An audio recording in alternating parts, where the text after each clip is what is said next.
Hi, it's Nikki. Welcome back to my channel.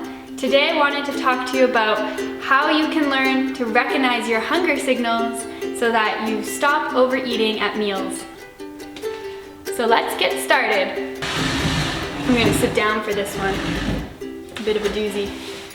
So welcome back to my channel. For those of you that are new here, my name is Nikki. I'm a registered dietitian and I'm also a mom. And I like to give you tips and tricks on how to become a mindful eater, to improve your relationship with food, to improve your relationship with your body. But I'm also busy as a mom of two littles, so I like to also share easy ways of feeding your family and helping to raise kids that are also mindful eaters. So today we're going to talk about the importance of hunger signals.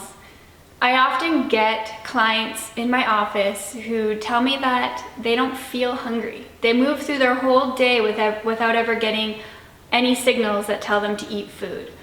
This often happens because if we've had any history of dieting, we've learned to suppress those hunger signals.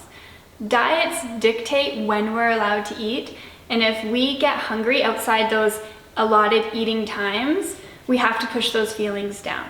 And so just being on diets will help teach us to suppress that hunger feeling, but also because we find food as kind of fearful as the enemy, we get scared of feeling hungry. We don't want to feel hungry because that means we have to eat, and eating is scary. So then again, we're also suppressing our hunger signals.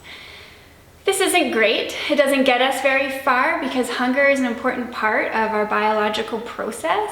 Our bodies need fuel. We need to eat food for fuel, to energize our cells, to give our brain energy. And so it's important for our body to release hunger signals to tell us to eat so that we can continue to live.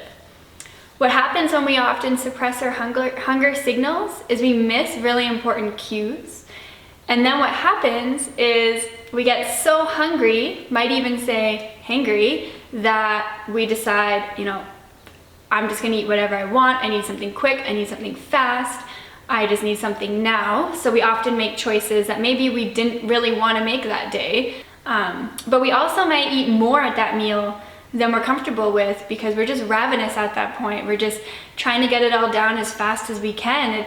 It's a survival mechanism. We're using our reptilian brain, our survival part of our brain. There's no adult thinking, frontal cortex thinking there.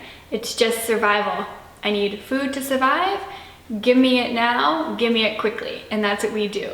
So if you're tired of that happening to you and you want to be able to make maybe more balanced food choices, eat more veggies and fruits and things like that, and also to be able to eat portions of food that you're more comfortable with, or eating until you're comfortably full and not overeating at meals, then this video is for you. So I'm going to give you 3 signs, subtle signs of hunger that I want you to look out for to start trying to bring back those hunger signals and to be able to eat more calmly and to be able to eat to the amount of food that you want to eat too. So to better be able to understand hunger signals that our body releases, I just want to talk to you about what happens biologically inside your body when you're starting to get hungry. So glucose is our fuel that our body runs on. It's a single molecule of sugar. When our blood sugar levels drop, that's when our brain goes, okay, it's time to eat. So there's some biological changes that start to happen there.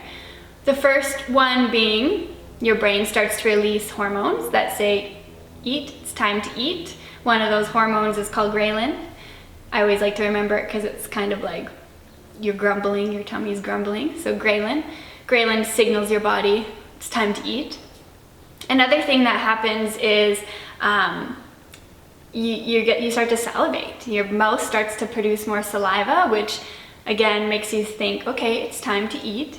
And then another thing that happens is your stomach actually starts to release digestive hormones. And so that's why you get that grumbling and rumbling of your stomach.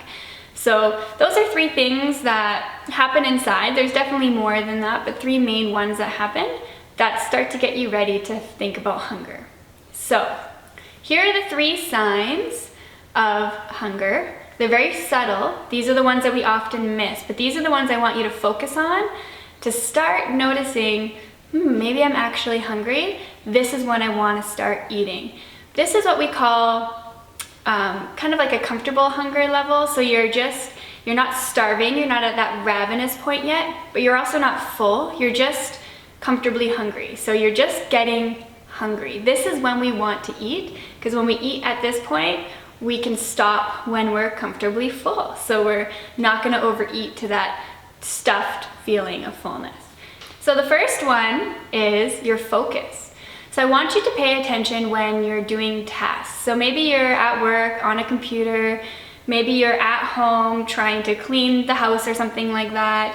Maybe you're running around outside with your kids and you just can't focus. So, you're on your computer, you're supposed to be writing a report and you just can't think of the next word. You just can't think of the next sentence.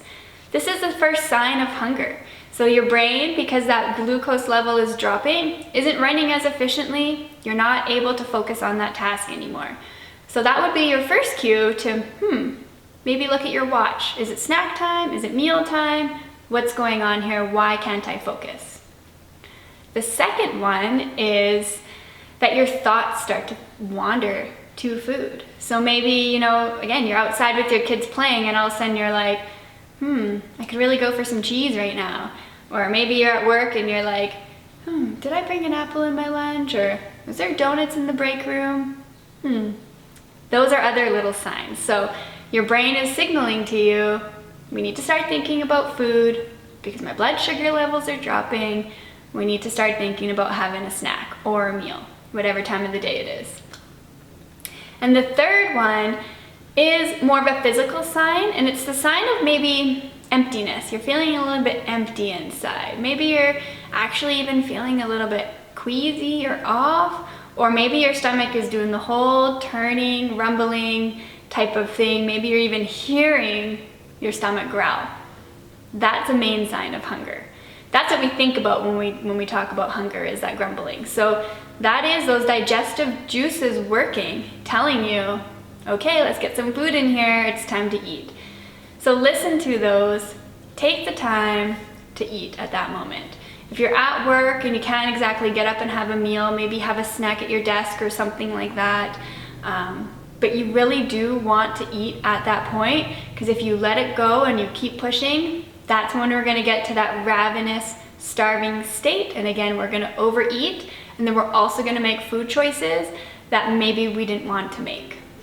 So I hope that helps. Leave some comments below if you have any questions about that.